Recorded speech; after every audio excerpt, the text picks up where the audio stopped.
পাপ করে নফস, পুণ্য করে নফস, চিন্তা করে নফস, ভালো চিন্তা করে নফস, খারাপ চিন্তা করে নফস, কর্ম করে নফস, ইবাদত করে নফস, দেহের উপর ভর করে। আর নচেত দেহের কোনো মূল্যই ছিল না।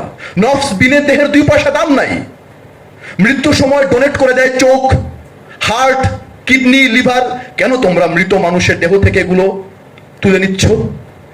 প্রাণ নফস আছে যেই দেহে, সেই দেহে হার্ট ট্রান্সপ্লান্ট করলে হার্ট বিট হয়। যদি চোখ দেখতে পেত তাহলে তো মৃত মানুষের চোখও দেখতে পেত। কেন চোখ খোলা হেলাও?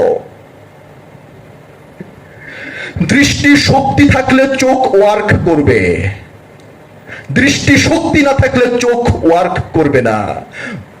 যেই দেহ থেকে প্রাণ চলে গিয়েছে তার ঘ্রাণ শক্তি চলে গিয়েছে, দৃষ্টি শক্তি চলে গিয়েছে, যদিও নাক আর চোখ ঠিকই আছে, but the very energy is absent or detached.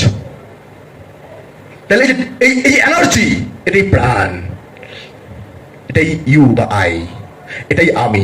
আর এই আমির ধ্বংস নাই।